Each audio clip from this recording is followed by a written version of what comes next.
Hi sir. Hi പൂജ. India വളരെ unpleasant ആയ ഒരു സിറ്റുവേഷനിലൂടെയാണ് ഇപ്പോൾ കടന്നു പോകുന്നത്. അൺഒഫീഷ്യൽ ആയിട്ടാണെങ്കിലും ഇന്ത്യ ആൻഡ് പാകിസ്ഥാൻ യുദ്ധം എന്ന് തന്നെ വേണമെങ്കിൽ പറയാം ഇപ്പോൾ സ്റ്റാർട്ട് ആയിട്ടുണ്ട്. ഇപ്പോ ഇന്ത്യയുടെ സിറ്റുവേഷൻ അല്ലെങ്കിൽ ഇവിടുത്തെ സാധാരണ സിവിലിയൻസിന്റെ സിറ്റുവേഷനെ പറ്റിയാണ് എനിക്ക് അറിയേണ്ടത്. ഒരു ഫുൾ ഫ്ലെഡ്ജ്ഡ് ആയിട്ടുള്ള വാർ ഫേസിലേക്കാണ് നമ്മൾ പോകുന്നതെങ്കിൽ എങ്ങനെയാണ് അത് ഇവിടുത്തെ സിവിലിയൻസിനെ ബാധിക്കുക? സിവിലിയൻസിനെ ബാധിക്കുന്നത് നമ്മളിപ്പോൾ ഫസ്റ്റ് നോക്കി കഴിഞ്ഞു കഴിഞ്ഞാൽ അവരുടെ ലൈഫ് തന്നെയായിരിക്കും. കാരണം നിങ്ങൾക്ക് ഇപ്പോൾ നോക്കി കഴിഞ്ഞാൽ അറിയാം, ഇപ്പോൾ ജമ്മു കാശ്മീരിലൊക്കെ ഒത്തിരി അറ്റാക്സ് നടത്തുന്നുണ്ട് പാകിസ്ഥാൻ. ഡ്രോൺസ് ആയിട്ട്, മിസൈൽസ് ആയിട്ട്, അല്ലെങ്കിൽ അവരുടെ ആർട്ടിലറി ഫോഴ്സസ് യൂസ് ചെയ്യുന്നുണ്ട്. അപ്പോൾ I mean it's A threat. അപ്പോൾ അവർക്ക് അവരുടെ ലൈഫ് നഷ്ടപ്പെടാം, പ്രോപ്പർട്ടീസ് നഷ്ടപ്പെടാം. അതുപോലെ തന്നെ ഇപ്പോൾ അവർ എന്തെങ്കിലും തന്ത്രപ്രധാനമായിട്ടുള്ള സ്ഥലങ്ങളിൽ അറ്റാക്ക് ചെയ്യുകയാണെങ്കിൽ, ഇപ്പോൾ ലൈക്ക് ഡാംസ് അല്ലെങ്കിൽ ഇപ്പോൾ തെർമൽ പവർ പ്ലാന്റ് അല്ലെങ്കിൽ അവരുടെ ഇലക്ട്രിസിറ്റി ബേസ്, അങ്ങനെ പല സ്ഥലങ്ങളിൽ അവർ അറ്റാക്ക് ചെയ്യുകയാണെന്നുണ്ടെങ്കിൽ അത് ടോട്ടലി ചിലപ്പോൾ എഫക്ട് ചെയ്തെന്നിരിക്കും. ഇപ്പൊ നമ്മൾ കാശ്മീരിലൊക്കെ നമ്മളായിട്ട് ബ്ലാക്ക് ഔട്ട് ചെയ്യുന്നതാണ്. അപ്പോൾ ഇലക്ട്രിസിറ്റിക്ക് ഇല്ലാതായി കഴിഞ്ഞ് കഴിഞ്ഞാൽ it will be very difficult. കാരണം ആ ഒരു പർട്ടിക്കുലർ ഏരിയ നമ്മുടെ കൺട്രോളേ ആവില്ല, ഫുള്ളി ബ്ലാക്ക് ഔട്ട് ആയി പോകും. അപ്പോൾ പിന്നെ ഡെയിലി നമ്മുടെ ആക്ടിവിറ്റീസിനും അതുപോലെ തന്നെ പല കാര്യങ്ങൾക്കും നമുക്ക് ഡിഫിക്കൽട്ട് ആയിരിക്കും ജീവിക്കാൻ വേണ്ടിയിട്ട്. ഇപ്പോ ഇന്ത്യൻസ് വളരെ പാനിക്ഡ് ആണ് ഇങ്ങനെയുള്ള കാര്യങ്ങളൊക്കെ വരുമ്പോൾ. ലൈഫ് ആണെങ്കിലും പ്രോപ്പർട്ടി ആണെങ്കിലും ഉള്ള കാര്യങ്ങൾ നമ്മൾ കേട്ടു. എങ്ങനെയാണ് ഇന്ത്യൻ ബിസിനസ്സുകളെ ഇത് ബാധിക്കുന്നത്? ഇന്ത്യൻ ബിസിനസ്സിനെ ഇപ്പോ അധികം ബാധിച്ചിട്ടില്ല ഇങ്ങനത്തെ ഒരു സിറ്റുവേഷൻ. ചിലപ്പോൾ ആ ഒരു ബോർഡറിന്റെ നിയർ ബൈ ആയിട്ടുള്ള പ്ലേസസിലുള്ള ചിലപ്പോൾ ബിസിനസ്സോ ഫാക്ടറീസോ അവർക്ക് നിസ്സാരമായിട്ട് ബാധിച്ചിട്ടുണ്ടായിരിക്കും. പക്ഷെ ടോട്ടലി നമ്മൾ നോക്കിക്കഴിഞ്ഞ് കഴിഞ്ഞാൽ അങ്ങനെ വലുതായിട്ട് ബാധിച്ചിട്ടില്ല. പക്ഷെ ഒരു ഫുൾ ഫ്ലഡ്ജ് വാറിലേക്കൊക്കെ പോയി കഴിഞ്ഞ് കഴിഞ്ഞാൽ അത് നല്ല രീതിയിൽ ബാധിക്കും. കാരണം ഒത്തിരി ഇഷ്യൂസ് വരാം. ഇപ്പൊ തന്നെ നിലവിൽ നിൽക്കുന്ന പല കരാറുകളും, ഇന്റർനാഷണൽ കരാറുകളും ചിലപ്പോൾ ക്യാൻസൽ ചെയ്യപ്പെട്ടേക്കാം, ഹോൾഡ് ചെയ്യപ്പെട്ടേക്കാം. അതുപോലെ തന്നെ പല ഫോറിൻ ഇൻവെസ്റ്റ്മെന്റ്സും ചിലപ്പോൾ നമ്മുടെ ഇന്ത്യയിൽ നിന്ന് റിമൂവ് ചെയ്തേക്കാം. അപ്പൊ അങ്ങനെ, കാരണം എന്താ വെച്ചാൽ ഒരു വാർ നടക്കുന്ന ഒരു ഏരിയയിൽ ആരും ഇൻവെസ്റ്റ് ചെയ്യാനോ അല്ലെങ്കിൽ അതിന്റെ പ്രോഫിറ്റ് നോക്കാനോ കാര്യമില്ലല്ലോ, ഐ മീൻ കിട്ടില്ല. അപ്പൊ അതുകൊണ്ട് തന്നെ ഫോറിൻ ഇൻവെസ്റ്റ്മെന്റ്സ് അല്ലെങ്കിൽ ഒരുപാട് കാര്യങ്ങൾ റിമൂവ് ചെയ്യാനായിട്ടുള്ള സാധ്യതയുണ്ട്. അങ്ങനെ വരുമ്പോഴത്തേക്കും തൊഴിൽ നഷ്ടപ്പെടും. അതുപോലെ തന്നെ നമ്മുടെ എക്കണോമി ഡൗൺ ആവും, നമ്മുടെ രൂപയുടെ മൂല്യം കുറയും. അങ്ങനെ ഒത്തിരി ഇഷ്യൂസ് വരും അതൊരു ഫുൾ ഫ്ലെജ് വാറിലേക്ക് പോയി കഴിഞ്ഞു കഴിഞ്ഞാൽ. അത് ഗവൺമെന്റിന് അറിയാം. അതുകൊണ്ടാണ് അവരൊരു ഫുൾ ഫ്ലെജ് വാറിലേക്ക് പോകാതെ തന്നെ ഒരു ഡിഫെൻസീവ് മോഡിലേക്ക് നമ്മുടെ ഇന്ത്യ ഗവൺമെന്റ് മാറിയതും അവർ അറ്റാക്ക് ചെയ്യുന്നതിന് മറുപടി കൊടുത്തുകൊണ്ട് മാത്രം മുന്നോട്ട് പോയിക്കൊണ്ടിരിക്കുന്നത്. ഒരു ഫുൾ ഫ്ലെജ് അറ്റാക്കിലേക്ക് പോയി ഒരു വാർ ക്രിയേറ്റ് ചെയ്യാനായിട്ട് നമ്മുടെ ആർമിക്കാണെങ്കിലും ഗവൺമെന്റിനാണെങ്കിലും താല്പര്യമില്ലാത്തതിന്റെ കാര്യം എന്താണെന്ന് വെച്ച് കഴിഞ്ഞാൽ നമുക്ക് ഒരുപാട് നഷ്ടപ്പെടാനായിട്ടുണ്ട്. ബിക്കോസ് നമ്മൾ ഗ്രോ ചെയ്തിട്ടുള്ള ഒരു എക്കണോമിയാണ്. പാകിസ്ഥാൻ അതുപോലെ അല്ല, അവരൊന്നും ഇല്ലാത്തവരാണ്. അപ്പൊ അവർക്ക് എന്താ പറയാ, ഒന്നും വലുതായിട്ട് നഷ്ടപ്പെടാനായിട്ടില്ല. അപ്പൊ അതുകൊണ്ട് തന്നെ ഇന്ത്യ ആ ഒരു സംയമനം പാലിച്ചിട്ട് തന്നെയാണ് നമ്മുടെ വാർ മെത്തേഡ് കാര്യങ്ങളൊക്കെ പോകുന്നത്. അപ്പൊ അതുകൊണ്ട് തന്നെ ഒരു ഫുൾ ഫ്ലെജ് വാറിലേക്ക് വരാനായിട്ടുള്ള സാധ്യതകളില്ല. അപ്പൊ അതുകൊണ്ട് തന്നെ ബിസിനസ്സിനെ എഫക്ട് ചെയ്യാനായിട്ടുള്ള സാധ്യതകളും ഇല്ല എന്ന് തന്നെയാണ് ഞാൻ പ്രതീക്ഷിക്കുന്നത്. ഇപ്പോ ഈ ബ്ലാക്ക് ഔട്ടിന്റെ കാര്യത്തിൽ നമ്മൾ ഇംപ്ലിമെന്റ് ചെയ്ത ബ്ലാക്ക് ഔട്ട് ആണെങ്കിലും ശരിക്കും ഇനി വരാൻ പോകുന്ന സാഹചര്യത്തെ എങ്ങനെ നേരിടണം എന്നുള്ള ബ്ലാക്ക് ഔട്ട് എന്താണ് കറക്റ്റ് ആയിട്ട് ഇതുകൊണ്ട് ഉദ്ദേശിക്കുന്നത്? ഈ ബ്ലാക്ക് ഔട്ട് ചെയ്യുന്നതിൽ പല കാര്യങ്ങളുണ്ടായിരിക്കും. ഒന്നാമത്തേന്ന് പറഞ്ഞു കഴിഞ്ഞാൽ ഇപ്പോൾ പാകിസ്ഥാന്റെ മിലിറ്ററിക്കാണെങ്കിൽ അവർക്ക് ഐഡന്റിഫൈ ചെയ്യാതിരിക്കാൻ വേണ്ടിയിട്ട് പല മെത്തേഡ്സ് അവർ യൂസ് ചെയ്യുന്നതാണ്. അപ്പൊ അതിലൊന്നാണ് ഈ ബ്ലാക്ക് ഔട്ട് ചെയ്യുക എന്ന് പറയുന്നത്. അപ്പൊ അവർക്ക് പല കാര്യങ്ങളും ചിലപ്പോൾ ഇപ്പൊ ജനവാസ മേഖലകൾ ലൈറ്റ്സ് ഉണ്ടായിരിക്കും, അപ്പൊ അത് അവർക്ക് ഐഡന്റിഫൈ ചെയ്യാനായിട്ട് പറ്റില്ല. പിന്നെ രണ്ടാമത്തെ കാര്യം എന്ന് വെച്ച് കഴിഞ്ഞാൽ ഇപ്പൊ മിലിറ്ററി ഓപ്പറേഷൻസിന്റെ ഭാഗമായിട്ട് നമ്മുടെ സൈഡിൽ നിന്നും ബ്ലാക്ക് ഔട്ട് ചെയ്യുന്നത് നമുക്ക് ചിലപ്പോൾ ഏതെങ്കിലും ഒരു പർട്ടിക്കുലർ ഏരിയ അറ്റാക്ക് ചെയ്യാനോ അല്ലെങ്കിൽ അവിടെ ഒരു പർട്ടിക്കുലർ ഒരു ടെററിസ്റ്റ് ഗ്രൂപ്പോ അല്ലെങ്കിൽ ഇപ്പോൾ ഏതെങ്കിലും ആൾക്കാർ അൺആംഡ് ആയിട്ട് അതിൻ്റെ ഉള്ളിലേക്ക് കയറിയിട്ടുള്ള ആൾക്കാരെ അറ്റാക്ക് ചെയ്യാനൊക്കെ, ഐ മീൻ ക്രോസ് ബോർഡർ ആയിട്ട് കയറിയിട്ടുള്ള ആൾക്കാരെ അറ്റാക്ക് ചെയ്യാനായിട്ടൊക്കെ യൂസ് ചെയ്യാൻ വേണ്ടിയിട്ടായിരിക്കും അവർ ബ്ലാക്ക് ഔട്ട് ചെയ്തിട്ടുണ്ടാവുക.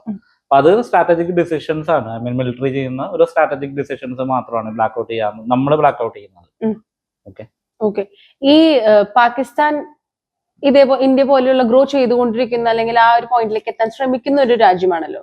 അപ്പോ ഇവരിപ്പോ ഡിഫെൻസീവ് സ്ട്രാറ്റജിയും അല്ല, അവർ അറ്റാക്കിംഗ് മോഡിലേക്കാണ് പോയിക്കൊണ്ടിരിക്കുന്നത്. അപ്പൊ എങ്ങനെയാണ് അവരുടെ ആ എക്കണോമീനെ അവർ പിടിച്ചു നിൽക്കും, അല്ലെങ്കിൽ ആ ഒരു പ്രതീക്ഷയോട് കൂടി അവർ എങ്ങനെയാണ് ഇപ്പോഴും പോരാടിക്കൊണ്ടിരിക്കുന്നത്? ഈ പാകിസ്ഥാനിലെ സിറ്റുവേഷൻ വേഴ്സ്റ്റ് ആണ് ശരിക്കും പറഞ്ഞു കഴിഞ്ഞാൽ. പാകിസ്ഥാൻ കറൻസിയുടെ മൂല്യം ഡേ ബൈ ഡേ എന്താ പറയാ കുറഞ്ഞുകൊണ്ടിരിക്കുകയാണ്. പിന്നെ അതുപോലെ തന്നെ ഇപ്പോൾ നടക്കുന്ന ഒരു ഈ അറ്റാക്കും കാര്യങ്ങളും അവിടുത്തെ പൊളിറ്റിക്കൽ അജണ്ടയാണ് എന്ന് പറഞ്ഞു കഴിഞ്ഞാൽ അവിടുത്തെ പ്രൈം മിനിസ്റ്റർ ആണെങ്കിലും അല്ലെങ്കിൽ അവിടുത്തെ ഗവൺമെന്റ് ആണെങ്കിലും അവിടുത്തെ ജനങ്ങളെ ഞങ്ങൾ ഇന്ന കാര്യങ്ങൾ ചെയ്തു, ഇന്ന സ്ഥലങ്ങൾ ഞങ്ങൾ അറ്റാക്ക് ചെയ്തു എന്നൊക്കെ അവരെ വരുത്തി തീർക്കാനും നെക്സ്റ്റ് ഇലക്ഷൻ ആണെന്നുണ്ടെങ്കിലും നെക്സ്റ്റ് ഇതിലാണെന്നുണ്ടെങ്കിലും അവർക്ക് വിൻ ചെയ്യാനും അല്ലെങ്കിൽ ഞങ്ങൾ വളരെ കൃത്യമായിട്ട് ചെയ്തു എന്ന് ജനങ്ങളെ ധരിപ്പിക്കാനും മീഡിയാസിനെ ധരിപ്പിക്കാനൊക്കെ വേണ്ടിയിട്ട് ചെയ്യുന്ന ഒരു പ്രൊപ്പഗണ്ടയാണ്. അല്ലാതെ അവർക്കും ആക്ച്വലി ഒരു ഫുൾ ഫ്ലെജ് വാറിലേക്ക് പോകാനായിട്ട് താല്പര്യമില്ല. ഇപ്പൊ റീസെന്റ് പാകിസ്ഥാൻ പാർലമെന്റിലെ ഒരു MP കരഞ്ഞതൊക്കെ നിങ്ങൾ കണ്ടിട്ടുണ്ടായിരിക്കും.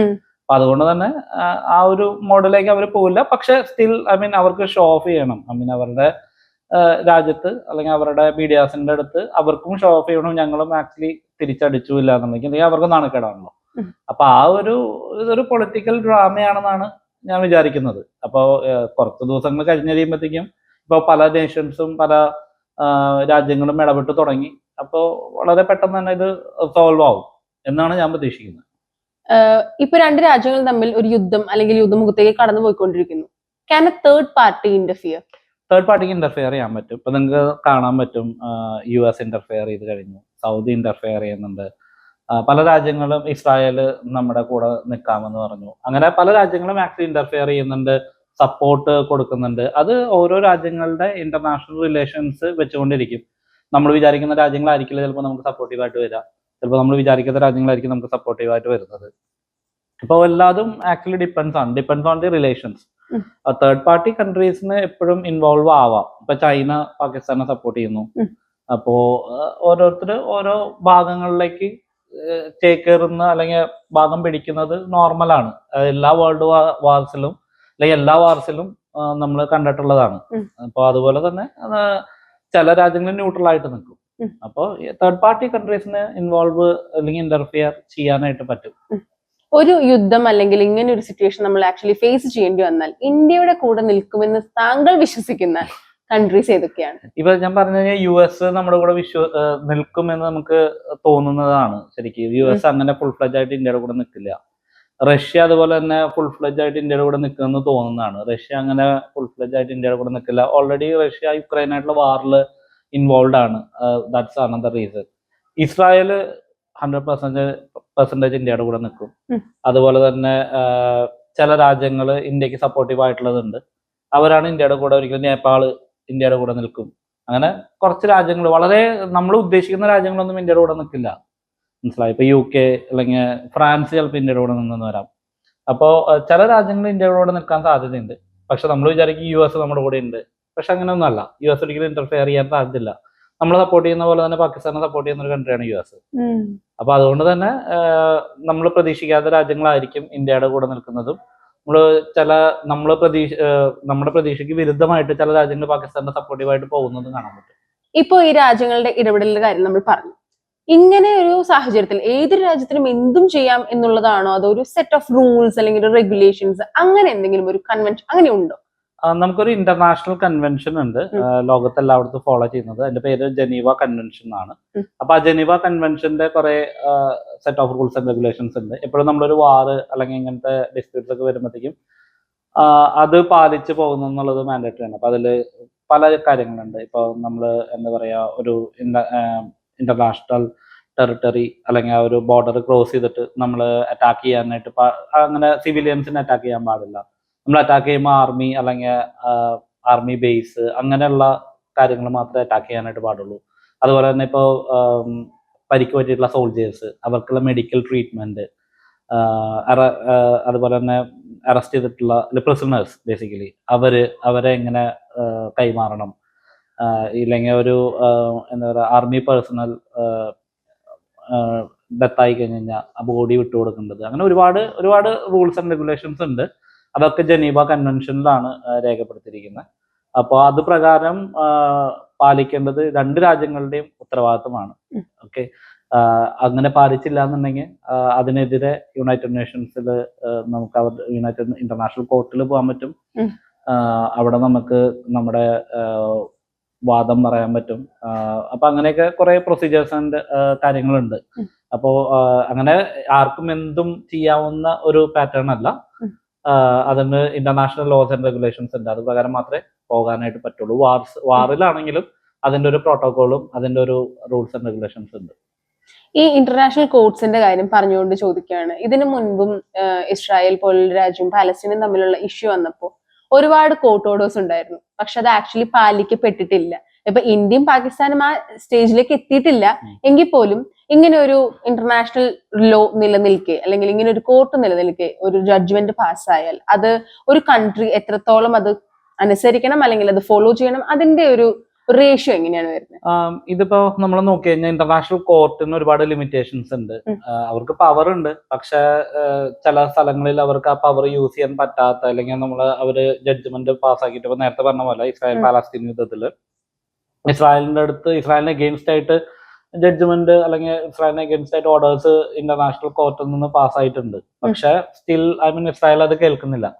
അപ്പൊ അങ്ങനെ കേൾക്കാത്ത അവസ്ഥ വരുമ്പോ ചില ജഡ്ജ്മെന്റ്സ് നമുക്ക് നടപ്പിലാക്കാൻ പറ്റാത്ത ഒരു അവസ്ഥ വരും. കാരണം ഇപ്പോ പവർഫുൾ ആയിട്ടുള്ള കൺട്രീസ് അവർക്ക് അഗെയിൻസ്റ്റ് പോകാൻ, ഇപ്പൊ പവർഫുൾ അല്ല എന്നുണ്ടെങ്കിൽ നമുക്ക് പല സാങ്ഷൻസ് വെച്ചിട്ടോ അല്ലാന്നുണ്ടെങ്കിൽ ഡിപ്ലോമാറ്റിക് പ്രഷേഴ്സ് കൊടുത്തിട്ടോ ഇല്ലെങ്കിൽ അങ്ങനെ ഒരുപാട് കാര്യങ്ങളുണ്ട്. ചിലപ്പോൾ അവർക്ക് കൊടുക്കുന്ന സഹായങ്ങൾ ലൈക്ക് IMF, വേൾഡ് ബാങ്ക് എന്നൊക്കെ പോലെ ഉള്ള സഹായങ്ങൾ അതൊക്കെ വേണമെങ്കിൽ സ്റ്റോപ്പ് ചെയ്തിട്ടോ പല രീതിയിൽ വേണമെങ്കിൽ നമുക്ക് പ്രഷർ ഇടാൻ പറ്റും. ഓക്കെ, പക്ഷെ പവർഫുൾ ആയിട്ടുള്ള രാജ്യങ്ങൾ ലൈക്ക് ഇപ്പൊ ഇസ്രായേൽ പോലെ അല്ലെങ്കിൽ US, റഷ്യ, ഇവരൊക്കെ ടോപ്പ് മോസ്റ്റ് കൺട്രീസ് ആണ്. അപ്പൊ അവർക്കൊക്കെ പല പവേഴ്സും യുണൈറ്റഡ് നേഷൻസിലുണ്ട്. അപ്പൊ അവർക്കൊക്കെ അഗൻസ്റ്റ് പോകുമ്പോഴത്തേക്കും പല ജഡ്ജ്മെന്റ്സും നമുക്ക് ഇൻ കേസ് കിട്ടിയിട്ടുണ്ടെങ്കിൽ പോലും അത് നടപ്പിലാക്കാൻ ഭയങ്കര പ്രയാസമാണ്. അങ്ങനത്തെ കുറച്ച് ലിമിറ്റേഷൻസ് ഇന്റർനാഷണൽ കോർട്സിലുണ്ട്. കാരണം അത് നടപ്പിലാക്കി കിട്ടണമെന്നില്ല. പവർഫുൾ ആയിട്ടുള്ള രാജ്യങ്ങൾ എന്ന് പറഞ്ഞല്ലോ, സ്വന്തമായിട്ട് ന്യൂക്ലിയർ വെപ്പൺ ഉള്ള രാജ്യങ്ങളാണോ പവർഫുൾ രാജ്യം, അതോ ന്യൂക്ലിയർ വെപ്പൺ ഉള്ള രാജ്യം തന്നെ പവർഫുൾ ആവണമെന്നില്ല. അപ്പൊ നമ്മൾ ന്യൂക്ലിയർ വെപ്പണിന്റെ കാര്യം നോക്കി കഴിഞ്ഞാൽ ഇന്ത്യക്ക് ന്യൂക്ലിയർ വെപ്പൺ ഉണ്ട് അല്ലെ.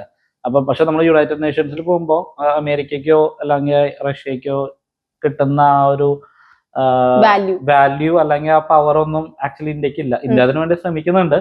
അപ്പോ ന്യൂക്ലിയർ വെപ്പൺ ഉണ്ടായി എന്നുള്ളത് കൊണ്ട് പവർ കിട്ടണം എന്നില്ല. അപ്പൊ അത് അവിടെയും ആക്ച്വലി ഡിഫറെന്റ് ടൈപ്പ് ഓഫ് അജണ്ടാസും കാര്യങ്ങളും ഉണ്ട്.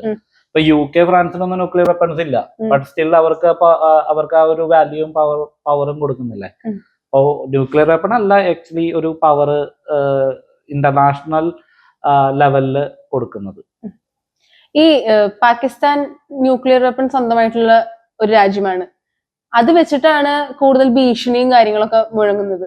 പക്ഷെ എന്ത് ധൈര്യത്തിലാണ് ഇത്രയും അധികം സപ്പോർട്ട് ഉണ്ടാവില്ല എന്നും, അല്ലെങ്കിൽ ഇത്രയും എക്കണോമി അത്രയും വളരെ നല്ലതല്ലാത്തൊരു കൺട്രിയും കൂടിയാണ്, എന്നിട്ടും അവർ ഈ ഒരു അറ്റാക്ക് മോഡ് സ്വീകരിക്കാനുള്ള റീസൺ എന്താണ്? ചൈന. സിമ്പിൾ. കാരണം വെച്ച് കഴിഞ്ഞാൽ ചൈനയാണ് അവരെ കംപ്ലീറ്റ്ലി ബാക്ക് ചെയ്യുന്നത്. എല്ലാവർക്കും അറിയാം.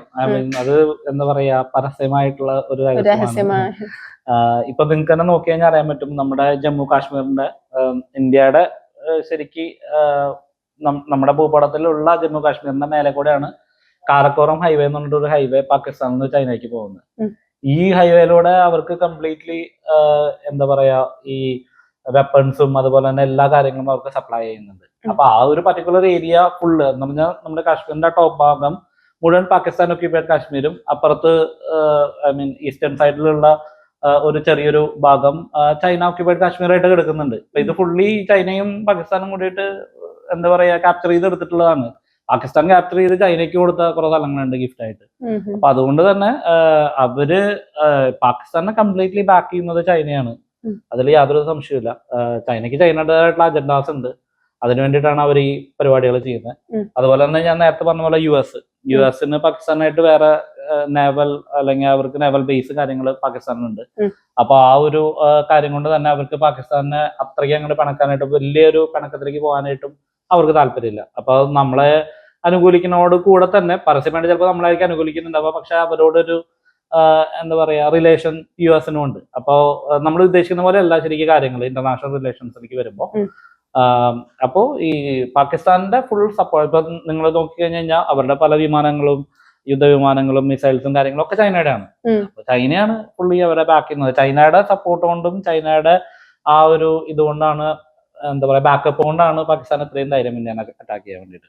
ഈ ചൈനയുടെ സപ്പോർട്ടിനെ പറ്റി സംസാരിക്കുമ്പോൾ ചൈനയ്ക്ക് എന്തിനാണ് പാകിസ്ഥാൻ ആക്ച്വലി ഇത്രയും ദരിദ്ര രാഷ്ട്രമാണ്, അല്ലെങ്കിൽ ഇത്രയും ടെററിസ്റ്റ് അല്ലെങ്കിൽ മൊത്തത്തിലൊരു നോട്ടപ്പുള്ളി എന്നുള്ള രീതിയിലാണ് പണ്ട് തുടങ്ങി പാകിസ്ഥാൻ നിലനിൽക്കുന്നത്. ഈ ചൈനയുടെ ബാക്കിംഗ് അപ്പും അതുപോലെ തന്നെ ഡെപ്റ്റ് ട്രാപ്പും തമ്മിൽ എന്താണ് ഒരു ബന്ധമുള്ളത്? ചൈന എല്ലായിടത്തും നോക്കി കഴിഞ്ഞാൽ വേൾഡ് വൈഡ് നോക്കി കഴിഞ്ഞാൽ ചൈന പലയിടത്തും ഇൻവെസ്റ്റ്മെന്റ് ചെയ്യുന്നുണ്ട്. മെയിൻ ആയിട്ട് എന്ന് പറഞ്ഞാൽ ഇതൊക്കെ എന്താ പറയാ ബിസിനസ് റിലേറ്റഡ് ആയിട്ടാണ്. എന്ന് പറഞ്ഞാൽ ചൈന അവിടെ കൊണ്ടുവന്ന് ഇൻവെസ്റ്റ്മെന്റ് ചെയ്യും, ഇൻഫ്രാസ്ട്രക്ചർ ഡെവലപ്പ് ചെയ്യും, ജോലി കൊടുക്കും, പിന്നെ അവരുടെ പ്രൊഡക്ട്സ് അവിടെ സപ്ലൈ ചെയ്യും. ബിസിനസ് ആണ് മെയിൻ ആയിട്ട് അവരുടെ ഉദ്ദേശം. ഇപ്പൊ പാകിസ്ഥാന്റെ കാര്യം പറഞ്ഞു കഴിഞ്ഞാൽ അവർക്ക് അറേബ്യൻ സീയിലേക്ക് ആക്സസ് കിട്ടണം, അതൊന്നാമത്തെ കാര്യം. അപ്പൊ അതിന് വേണ്ടിയിട്ടുള്ള റോഡും ഇൻഫ്രാസ്ട്രക്ചറും അവർ ഡെവലപ്പ് ചെയ്തുകൊണ്ടിരിക്കുന്നുണ്ട്. പാകിസ്ഥാൻ മറ്റൊരു മാർക്കറ്റാണ് ചൈനയ്ക്ക്. അവരവരുടെ പ്രൊഡക്ട്സുകൾ അവിടെ ഇറക്കി തുടങ്ങും. അപ്പൊ അത് മേടിക്കാനായിട്ടുള്ള ആൾക്കാർ അവിടെ ഉണ്ടായിരിക്കും, കൺസ്യൂമേഴ്സ് ഉണ്ടായിരിക്കും. അപ്പൊ ചൈനയ്ക്ക് പല അജണ്ടയുണ്ട്. അവർക്കും ഇതുപോലെ തന്നെ വേൾഡ് ക്യാപ്ചർ ചെയ്യണം, അല്ലെങ്കിൽ വേൾഡ് വൈഡ് അവരുടെ ബിസിനസ് സാമ്രാജ്യങ്ങൾ കെട്ടിപ്പടുത്തണം എന്നുള്ള ഒരു താല്പര്യമുള്ള ഒരു കൺട്രിയാണ് ചൈന. അപ്പൊ അതുകൊണ്ട് തന്നെ നോട്ട് ഓൺലി പാകിസ്ഥാൻ, മറ്റു പല ഏരിയാസിലും, ആഫ്രിക്കയിലൊക്കെ പോയി കഴിഞ്ഞാൽ പല ഏരിയാസിലും ചൈനയുടെ ഡെവലപ്മെന്റ്സ് വരുന്നുണ്ട്. ബിക്കോസ് അവര് പല രാജ്യങ്ങളിലും ഈ ഡെവലപ്മെന്റ്സ് ചെയ്യുന്നത് ആ ഗവൺമെന്റ് ആയിട്ട് നല്ലൊരു റിലേഷൻ ഉണ്ടാക്കാനും പുതിയ പുതിയ ട്രേഡുകളും പല കാര്യങ്ങളും അവർക്ക് അവിടെ സ്റ്റാർട്ട് ചെയ്യാനുമുള്ള പ്ലാൻസ് വെച്ചുകൊണ്ട് തന്നെയാണ്. യുദ്ധത്തിന്റെ കാര്യം നമ്മൾ സംസാരിക്കുമ്പോൾ പോലും ഈ സിന്ധു നദി കരാർ അതിനൊക്കെ ഒരു ഇഷ്യൂ, അല്ലെങ്കിൽ അതിന് വീണ്ടും അവർ റീഓപ്പൺ ചെയ്യുന്ന അങ്ങനെ കാര്യങ്ങളൊക്കെ സംസാരിച്ചിരുന്നു, നടന്നിരുന്നു. പക്ഷെ ഈ ട്രേഡ് റിലേഷൻസിൽ, ബിസിനസ് ഓർ ട്രേഡ് റിലേഷൻസിൽ ഇതുവരെ ഒരു ഹിൻഡ്രൻസ് വന്നതായി കേൾവിപ്പെട്ടിട്ടില്ല. അതിന്റെ കാരണം എന്തായിരിക്കും? അത് നോർമലി എല്ലാ സ്ഥലങ്ങളിലും വാർ നടക്കുമ്പോൾ ഈ ട്രേഡ് കാര്യങ്ങൾ സ്റ്റോപ്പ് ചെയ്യുന്നത് വളരെ കുറവാണ്. ഇപ്പൊ നമ്മൾ തന്നെ ആലോചിച്ച് നോക്കി.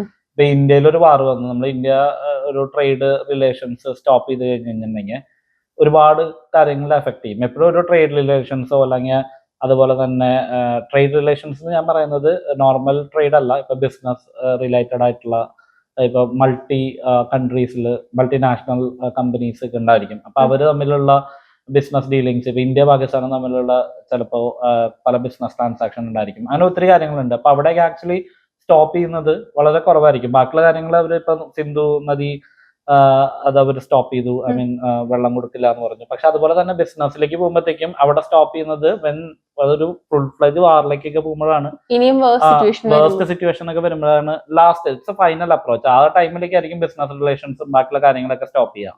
അപ്പൊ ഇന്ത്യ പാകിസ്ഥാൻ തമ്മിലുള്ള ബിസിനസ് റിലേഷൻസ് നോക്കി കഴിഞ്ഞാൽ മുൻപ് മുതലേ ഉണ്ട്. ഐ മീൻ അതങ്ങനെ സ്റ്റോപ്പ് ആയിട്ടില്ല ഏത് സിറ്റുവേഷൻസ് വന്നു കഴിഞ്ഞാലും. അപ്പൊ അതുകൊണ്ട് തന്നെ ബിസിനസ് റിലേഷൻസ് എപ്പോഴും ഉണ്ടായിരിക്കും. അണ്ടർസ്റ്റുഡ്. ഇപ്പോ ഇന്ത്യ ഡിഫൻസീവ് സ്ട്രാറ്റജിയാണ് ഫോളോ ചെയ്യുന്നത്. എന്തായിരിക്കും ഇതിന്റെ ഒരു ടുവേർഡ്സ് ദ എൻഡ് നമ്മൾ എന്താ എക്സ്പെക്ട് ചെയ്യുന്നത്? സോൾവ് ആവും. കാരണം എന്താ വെച്ച് കഴിഞ്ഞാൽ വലിയൊരു വാറിലേക്ക് പോകാനായിട്ടുള്ള ചാൻസസ് ഇല്ല, ഒന്നാമത്തെ കാര്യം. പിന്നെ ശക്തരായവര് തീരുമാനിക്കുന്നത് അനുസരിച്ചിട്ടാണല്ലോ വരുന്നത്. അപ്പൊ ഇവിടെ ശക്തർ എന്ന് പറയുന്നത് ഇന്ത്യയാണ്. ഇന്ത്യ ഓൾറെഡി ഡിസൈഡ് ചെയ്ത് കഴിഞ്ഞു, ഞങ്ങൾ ഒരു ഫുൾ ഫ്ലെഡ്ജ് വാറിലേക്ക് പോകാനായിട്ട് താല്പര്യപ്പെടുന്നില്ല. പിന്നെ വരുന്നത് പാകിസ്ഥാനാണ്. പാകിസ്ഥാൻ ആക്ച്വലി അവരുടെ ആ ഒരു പൊളിറ്റിക്കൽ അജണ്ട അവർ നടപ്പിലാക്കാൻ ശ്രമിക്കുന്നു. അപ്പൊ അത് നമ്മൾ ഡിഫൻസീവ് മോഡില് നമ്മൾ തിരിച്ച് അവർക്ക് റിപ്ലൈ കൊടുക്കുന്നു. ഇപ്പൊ പല രാജ്യങ്ങളും ഇടപെട്ട് തുടങ്ങി. അപ്പൊ വളരെ പെട്ടെന്ന് തന്നെ ഇത് സോൾവ് ആവും. അങ്ങനെ ആയിരിക്കും എൻഡ് ചെയ്യുന്നുണ്ടാവുക. അല്ലാതെ ഇല്ലാന്നുണ്ടെങ്കിൽ പിന്നെ ഇന്ത്യ ഒരു അറ്റാക്ക് മോഡിലേക്ക് പോകണം, അതിന്റെ സാധ്യത വളരെ കുറവാണ്. അങ്ങനെ അറ്റാക്ക് മോഡിലേക്ക് പോയി കഴിഞ്ഞിട്ടുണ്ടെങ്കിൽ ഇപ്പൊ ഉക്രൈൻ റഷ്യ വാറൊക്കെ നടക്കുന്ന പോലെ കുറെ നാളത്തേക്ക് അത് പോയെന്ന് ഇരിക്കാം. കാരണം ഈ സ്ഥലം ഒത്തിരി ഉണ്ടല്ലോ. ഐ മീൻ അവിടേക്ക് അറ്റാക്ക് ചെയ്ത് ഇപ്പൊ നമ്മള് വിചാരിക്കും ഇന്ന് പോയിട്ട് നേരെ 4-5 സ്ഥലത്ത് ബോംബിട്ട് കഴിഞ്ഞിട്ടുണ്ടെങ്കിൽ ഇതെല്ലാം തീരുന്നു. അങ്ങനെയൊന്നും അല്ല. പല ഇപ്പൊ നമ്മൾ അഫ്ഗാനിസ്ഥാൻ, അങ്ങനെ പല ഇറാൻ, സിറിയ ഇവിടെയൊക്കെ ഇറാഖ്, സിറിയ ഇവിടെയൊക്കെ നോക്കി കഴിഞ്ഞു കഴിഞ്ഞാൽ കാണാൻ പറ്റും അവിടെയൊക്കെ ഒത്തിരി നാളുകൾ ലാസ്റ്റ് ചെയ്തിട്ടുണ്ട്. കാരണം എന്താ വെച്ച് കഴിഞ്ഞാൽ ഈ ആൾക്കാർ അല്ലെങ്കിൽ മിലിറ്റന്റ് ഗ്രൂപ്പ്സ് എപ്പോഴും ഉണ്ടായിരിക്കും. അവർ പല സ്ഥലങ്ങളും ഹൈഡ് ചെയ്യും, അവർ വീണ്ടും വീണ്ടും അറ്റാക്കുകൾ ചെയ്തുകൊണ്ടേയിരിക്കും. നമ്മൾ മനസ്സിലായി, അവര് ഒരിക്കലും തോറ്റ് കംപ്ലീറ്റ്ലി എന്താ പറയാ അടിയറവ് പറയില്ലല്ലോ. അപ്പോ അത് വീണ്ടും വീണ്ടും ഒരുപാട് കാലത്തേക്ക് പോകാനായിട്ടുള്ള സാധ്യതകളുണ്ട്. അപ്പൊ വാർ ഒരിക്കലും ഒരു 3-4 ദിവസത്തിനുള്ളിലോ അല്ലെങ്കിൽ 10 ദിവസത്തിനുള്ളിലോ ഒന്നും ആക്ച്വലി അവസാനിക്കാൻ പോകുന്നില്ല. ബിക്കോസ് ഐ മീൻ അത്രയും ഏരിയാസ് ഉണ്ട്, ആൾക്കാർ ഹൈഡ് ചെയ്യും, മിലിറ്റൻസ് ഹൈഡ് ചെയ്യും, മിലിറ്ററി ട്രൂപ്സ് ഹൈഡ് ചെയ്യും. അപ്പോ പിന്നെ നമ്മൾ ഗ്രൗണ്ടിലുള്ള അറ്റാക്സ് സ്റ്റാർട്ട് ചെയ്യേണ്ടി വരും. ആ ഗ്രൗണ്ടിലുള്ള അറ്റാക്സ് ഇത്രയും ഏരിയാസ് ക്യാപ്ചർ ചെയ്ത് അവിടെയുള്ള ആൾക്കാരെ കണ്ടുപിടിച്ച് ഇതൊക്കെ വരുമ്പോഴത്തേക്കും it will take lot of time. ഇപ്പോ പാകിസ്ഥാൻ ആക്ച്വലി ലോകരാഷ്ട്രങ്ങൾക്ക് മുൻപിൽ ഒരു വിക്ടിം കാർഡ് പ്ലേ ചെയ്യുകയും അതേസമയം പാകിസ്ഥാൻ സിന്ദാബാദ് എന്നുള്ള രീതിയിലേക്കുള്ള കാര്യങ്ങളും സ്വന്തം രാജ്യത്ത് പറയുകയാണ് ചെയ്യുന്നത്. അവര് ഇപ്പൊ $1 ബില്യൺ ഒക്കെ UN-ന്റെ സൈഡിൽ നിന്ന് അലൗട്ട് ചെയ്യാനായിട്ട് പറഞ്ഞിട്ടുണ്ട്. അവർക്ക് ആ പൈസ ലഭിച്ചു എന്നും പറയുന്നുണ്ട്. ഇത്രയും ഒരു ദുരന്തമുഖത്തിലൂടെ കടന്നു പോയിക്കൊണ്ടിരിക്കുമ്പോഴും ഇവർ എന്താണ് ഇവരുടെ ഒരു ലക്ഷ്യം അല്ലെങ്കിൽ ഒരു നയം എന്ന് തോന്നുന്നു? അല്ല, ഇത് ഞാൻ പറഞ്ഞല്ലോ പൊളിറ്റിക്കൽ അജണ്ട മാത്രമാണ്. പാകിസ്ഥാനെ സംബന്ധിച്ചിടത്തോളം അവരുടെ ഉള്ളിൽ തന്നെ പ്രോബ്ലംസ് ഇഷ്ടപ്രകാരം ഇപ്പൊ ഉണ്ട്. ഇപ്പൊ അതിന്റെ ഉള്ളിൽ തന്നെ പല സ്റ്റേറ്റിൽ അവർ പറയുന്നു ഇസ്ലാമാബാദ് അല്ലെങ്കിൽ പഞ്ചാബ്, അവരുടെ പഞ്ചാബ് കേന്ദ്രീകരിച്ചിട്ടാണ് ഫുൾ പവർ വരുന്നത്, അപ്പൊ മറ്റുള്ള ഏരിയാസ് ഒന്നും ഇൻക്ലൂഡ് ചെയ്യുന്നില്ല അങ്ങനെയൊക്കെ പറഞ്ഞ് ബലൂചിസ്ഥാൻ ലിബറേഷൻ ആർമിയുടെ കുറെ ഇഷ്യൂ അവര് എന്താ പറയാ അറ്റാക്ക് ചെയ്യുന്നുണ്ട് ഇൻസൈഡ് തന്നെ. അപ്പൊ അങ്ങനെ ഒത്തിരി ഇഷ്യൂസ് ഓൾറെഡി പാകിസ്ഥാന്റെ ഉള്ളിലുണ്ട്. ഇതിപ്പോ ഞാൻ പറഞ്ഞല്ലോ, ഇതിപ്പോ ജസ്റ്റ് അവർ അവരുടെ ജനങ്ങളെയും മീഡിയാസിനും കാണിക്കാൻ വേണ്ടി നടത്തുന്ന ഒരു ഡ്രാമ എന്നുള്ളത് മാത്രമേ ഉള്ളൂ. ഇത്രയധികം സോഷ്യൽ മീഡിയയുടെ ഇൻഫ്ലുവൻസ് ഇപ്പൊ പാകിസ്ഥാനീസിന് നമ്മളുടെ ഇന്ത്യയുടെ അല്ലെങ്കിൽ ലോകത്തിലെ എല്ലായിടത്തെയും കാര്യങ്ങൾ ആക്സസ് ചെയ്യാൻ പറ്റുന്ന ഒരു കാര്യമാണല്ലോ ഈ സോഷ്യൽ മീഡിയ. അപ്പൊ അവർക്ക് കാണാമല്ലോ, സത്യങ്ങൾ മനസ്സിലാകാമല്ലോ. എന്താണ് അപ്പൊ ആ ഒരു സിറ്റുവേഷനിൽ അവർ ഫേസ് ചെയ്യുന്നുണ്ടാവുക? അല്ല, ഇപ്പൊ ഞാൻ പറഞ്ഞല്ലോ, ഇപ്പൊ പാകിസ്ഥാനിലെ ആൾക്കാരെന്ന് പറയുമ്പോൾ അവർ ഫോളോ ചെയ്യുന്നത് പാകിസ്ഥാൻ റിലേറ്റഡ് ആയിട്ടുള്ള ന്യൂസ് ചാനൽസും അല്ലാന്നുണ്ടെങ്കിൽ സോഷ്യൽ മീഡിയ പേജസ് ആയിരിക്കും. അപ്പൊ അവരുടെ അവിടെ ഇപ്പൊ നമ്മള് കേരളത്തിൽ നോക്കി നോക്കുക, നമ്മളിപ്പോ ഏഷ്യാനെറ്റ് ന്യൂസിലും മാതൃഭൂമി ന്യൂസിലും മനോരമ ന്യൂസിലും 24 ന്യൂസിലൊക്കെ വരുന്ന പല കാര്യങ്ങളായിരിക്കും നമ്മൾ വിശ്വസിച്ച് പോരുന്നത്. ഭൂരിഭാഗം ജനങ്ങളും അത് വിശ്വസിക്കും. വളരെ കുറച്ച് ജനങ്ങളാണ് BBC എന്ത് പറയണു, സ്കൈ ന്യൂസ് എന്ത് പറയണു, അല്ലെങ്കിൽ അൽ ജസീറ എന്ത് പറയണു എന്നൊക്കെ പോയി നോക്കുന്നത് വളരെ കുറവാണ്. അപ്പൊ അതുപോലെ തന്നെയാണ് പാകിസ്ഥാനിലും ഒരു ഭൂരിഭാഗം ജനങ്ങൾ അവരുടെ മീഡിയാസിനായിരിക്കും ഡിപ്പെൻഡ് ചെയ്യുന്നുണ്ടാവുക, അവരുടെ ഐ മീൻ ആ സറൗണ്ടിങ്സിലുള്ള സോഷ്യൽ മീഡിയാസ് ആയിരിക്കും ഫോളോ ചെയ്യുന്നുണ്ടാവുക. അപ്പൊ ഇടുമ്പോ അവര് പറയുന്നത് ഇന്ന രീതിയിൽ ചെയ്തു അല്ലെങ്കിൽ ഇങ്ങനെ അറ്റാക്ക് ചെയ്തു എന്നൊക്കെ പറയുമ്പോൾ അവരത് വിശ്വസിക്കുമ്പോ വി ഹാവ് ഡൺ വെൽ എന്ന് അവർ വിശ്വസിക്കും ഓട്ടോമാറ്റിക്കലി. ഇന്റർനാഷണലി പോകുമ്പോഴാണ് നമുക്ക് കുറെ കാര്യങ്ങൾ അറിയാം. അത് ഇപ്പൊ ഇന്ത്യയുടെ ഭാഗത്തുനിന്ന് അങ്ങനെ തന്നെ ആയിരിക്കും. ഇന്ത്യയുടെ ഭാഗത്തുനിന്നുള്ള ന്യൂസ് ചാനൽസും മീഡിയാസും ഇപ്പൊ സോഷ്യൽ മീഡിയ വ്ളോഗേഴ്സും എല്ലാവരും ഇന്ത്യക്ക് സപ്പോർട്ടീവ് ആയിട്ടുള്ള രീതിയിൽ കൊടുക്കുള്ളൂ. ഒരു തേർഡ് എന്താ പറയാ വേൾഡ് കൺട്രിയിലുള്ള ഒരു ന്യൂസ് ചാനൽ നമ്മൾ നോക്കി കഴിയുമ്പോഴായിരിക്കും നമുക്ക് ഒരു ബാലൻസ്ഡ് ആയിട്ടുള്ള ഒരു ന്യൂസ് അറിയാൻ പറ്റുള്ളൂ. ഓക്കെ, ഇനിയിപ്പോ സിവിലിയൻസിന്റെ കാര്യത്തിലേക്ക് തിരിച്ചു വരികയാണെങ്കിൽ അവര് എന്തൊക്കെയാണ് ഇനി ശ്രദ്ധിക്കേണ്ടത്? ഈ ഒരു ഫേസിൽ കൂടെ പോവുകയാണെങ്കിലും ഒരു ഫുൾ ഫ്ലെഡ്ജ്ഡ് വാർ വരികയാണെങ്കിലും എങ്ങനെയാണ് നമ്മൾ അത് സർവൈവ് ചെയ്യേണ്ടത്? സാറിന്റെ ഒരു ഒപ്പീനിയനിൽ എന്തായി? നമുക്ക് സർവൈവ്, ഞാൻ പറഞ്ഞല്ലോ, ഓൾമോസ്റ്റ് ഇത് ഇങ്ങനെ ഒരു വാറിലേക്ക് വരാനായിട്ടുള്ള ചാൻസസ് വളരെ കുറവാണ്. ഇപ്പൊ പലരും പറയണ കേൾക്കാറുണ്ട്, ഇപ്പൊ എന്താ പറയാ, ഇപ്പൊ UPI അല്ലെങ്കിൽ ഇതൊക്കെ സ്റ്റോപ്പ് ആയി കഴിഞ്ഞാൽ നമ്മൾ കാശ് കയ്യിൽ വെക്കണം. ഇപ്പൊ കാശ് കയ്യിൽ വെച്ച് സൂപ്പർ മാർക്കറ്റിൽ പോയി സാധനം ഇല്ലാന്നുണ്ടെങ്കിൽ കാശ് കയ്യിൽ വെക്കാൻ തന്നെയല്ലേ പറ്റുള്ളൂ. അപ്പോ ഐ മീൻ ഒരു ഡിസാസ്റ്റർ അല്ലെങ്കിൽ ഒരു എമർജൻസി സിറ്റുവേഷൻ വന്നു കഴിഞ്ഞിട്ടുണ്ടെങ്കിൽ പിന്നെ നമുക്കൊന്നും ചെയ്യാനായിട്ട് പറ്റില്ല. മനസ്സിലായോ? അപ്പോ ഒരു ഫുൾ ഫ്ലെഡ്ജ് വാറിലേക്ക് വന്നു കഴിഞ്ഞിട്ടുണ്ടെങ്കിൽ ഇപ്പൊ ഈ എന്താ പറയാ ഓയിൽ, പെട്രോൾ, ഡീസൽ ഒക്കെ ഇന്ത്യയിൽ മാത്രമല്ല പ്രൊഡക്ഷൻ ചെയ്യുന്നത്, നമ്മൾ ഡിപ്പെൻഡ് ചെയ്യുന്നുണ്ട് ഔട്ട്സൈഡ് കൺട്രീസിന്. ഇപ്പൊ നമ്മളൊരു വാറൊക്കെ വന്നു കഴിയുമ്പോൾ ഇവിടെ ടാങ്കേഴ്സ് ഒന്നും വരില്ല. അപ്പൊ ടാങ്കേഴ്സ് വന്നില്ല എന്നുണ്ടെങ്കിൽ നമുക്ക് ആക്ച്വലി ഇവിടെ ഓയിൽ കിട്ടില്ല. വളരെ പെട്ടെന്ന് തന്നെ നമ്മുടെ ഫ്യൂവലൊക്കെ തീർന്നു പോയെന്ന് വരാം. നമുക്ക് വണ്ടികൾ ഓടില്ല. ഇപ്പൊ കേരളത്തിൽ തന്നെ നോക്കി നോക്ക്, പല സാധനങ്ങളും തമിഴ്നാട്ടിൽ നല്ല വരുന്നത്, ആന്ധ്രയിൽ നിന്ന് വരുന്നത്. വണ്ടികൾ ഓടില്ലെങ്കിൽ എന്ത് ചെയ്യും? സാധനങ്ങളൊന്നും ഇവിടെ വരില്ലല്ലോ. സൂപ്പർ മാർക്കറ്റ്സ് കാലിയാവും അവിടുത്തെ. കാരണം ആൾക്കാര് ഐ മീൻ ഇങ്ങനെ ഒരു പാനിക് സിറ്റുവേഷൻ വരുമ്പോൾ ആൾക്കാർ മാക്സിമം സാധനങ്ങൾ മേടിക്കും. ആദ്യം വരുന്നവർ മേടിച്ച് തീർന്നു കഴിയുമ്പോൾ അടുത്ത് വരുന്നവർ കിട്ടില്ല. അപ്പൊ അങ്ങനെ കുറെ ഇഷ്യൂസ് നമ്മൾ അങ്ങനെ നോക്കി കഴിഞ്ഞാൽ ഉണ്ടാവും. പക്ഷെ അതൊക്കെ ഫേസ് ചെയ്യാന്ന് മാത്രമേ ഉള്ളൂ, അല്ലാതെ നമുക്ക് വേറെ ഒന്നും ചെയ്യാനായിട്ട് അതിലില്ല. അപ്പൊ ഇതൊക്കെ എക്സ്ട്രീം സിറ്റുവേഷനിലുള്ള കാര്യങ്ങളാണ് ഞാൻ പറഞ്ഞത്. നമ്മളൊരു വാറ് രീതിയിലേക്ക് പോയി കഴിഞ്ഞിട്ടുണ്ടെങ്കിൽ നമ്മൾ പറയുന്ന പോലെ ഒന്നും അല്ല ഈ ഒരു സിറ്റുവേഷൻ വരുന്നത്. ഞാൻ അതുകൊണ്ടാണ് ഞാനത് എക്സ്പ്ലെയിൻ ചെയ്തത്. വാറ് വന്നു കഴിഞ്ഞാൽ എന്തായിരിക്കും സിറ്റുവേഷൻ എന്നുള്ളത് ഞാൻ പറഞ്ഞതേ ഉള്ളൂ. ജനങ്ങൾ പേടിക്കേണ്ട യാതൊരുവിധ ആവശ്യമില്ല. ഞാൻ പറയുകയാണെന്നുണ്ടെങ്കിൽ നമ്മൾ ഇന്ത്യൻ മീഡിയാസ് അല്ലെങ്കിൽ കേരള മീഡിയാസ് ഫോളോ ചെയ്യുന്നതിനേക്കാളും കുറച്ചും കൂടി നല്ലത്. കാരണം ചില ഈ മീഡിയാസ് ഹൈപ്പ് ചെയ്യും. അപ്പൊ നമ്മൾ വിചാരിക്കും ഇപ്പൊ വാർ വരും, ഇപ്പൊ ഇത് പ്രശ്നമാവും, ഇപ്പൊ മിസൈൽ വരും എന്നൊക്കെ നമ്മൾ വിചാരിക്കും. ഒരു ബാലൻസ്ഡ് അപ്രോച്ചിനായിട്ട് ഞാൻ സജസ്റ്റ് ചെയ്യുന്നത് ഇന്റർനാഷണൽ ന്യൂസുകൾ നോക്കുന്നതായിരിക്കും.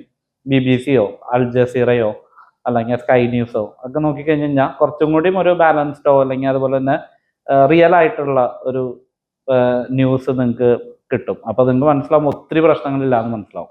യങ്സ്റ്റേഴ്സിന്റെ ഭാഗത്തേക്ക് വന്നു കഴിഞ്ഞിട്ടുണ്ടെങ്കിൽ ഇപ്പൊ നമുക്ക് കാണാൻ പറ്റും ഒരുപാട് പേര് എന്താ പറയാ ഒതന്റിക് അല്ലാത്ത ന്യൂസ് ഷെയർ ചെയ്യുന്നു, വാട്സപ്പിലൂടെ ഷെയർ ചെയ്യുന്നു, ഫേസ്ബുക്കിലൂടെ ഷെയർ ചെയ്യുന്നു. ഒതന്റിസിറ്റി ഒന്നുമില്ല. അവിടെ അവർ പറഞ്ഞു കേട്ടു, ഇവിടെ ഇവർ പറഞ്ഞു കേട്ടു. ഒരു വാറിൽ നടക്കുന്ന ഇൻഫർമേഷൻസ് ഒന്നും റിയൽ ടൈം ആയിട്ട് ആർക്കും കിട്ടില്ല. വാർ ഫ്രണ്ടിലൊന്നും പോയിട്ട് ഒരു മീഡിയയും പോയിട്ട് കവറേജ് ഒന്നും ചെയ്തില്ല. ഇൻ കേസ് അവർ കവറേജ് ചെയ്യുന്നുണ്ടെങ്കിൽ തന്നെ വെസ്റ്റേൺ മാധ്യമങ്ങളെ പോകാറുള്ളൂ.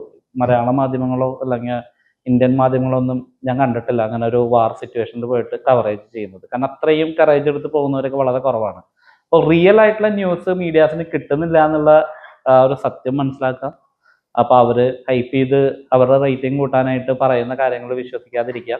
ഓതന്റിക് അല്ലാത്ത ന്യൂസുകൾ അല്ലെങ്കിൽ അങ്ങനത്തെ പോസ്റ്റേഴ്സും കാര്യങ്ങളൊക്കെ ഷെയർ ചെയ്യാതിരിക്കുക. എന്നിട്ട് ഞാൻ പറഞ്ഞ പോലെ തന്നെ കുറച്ചും കൂടി എന്താണ് സംഭവിക്കുന്നത് എന്നുള്ളത് ഒരു ബാലൻസ്ഡ് ആയിട്ടുള്ള രീതിയിൽ ഇന്റർനാഷണൽ ന്യൂസുകൾ വായിച്ച് വ്യൂ ചെയ്യുമോ അല്ലെങ്കിൽ വായിച്ചു കഴിഞ്ഞ് കഴിഞ്ഞാൽ മനസ്സിലാവും. താങ്ക്സ്. Thank you.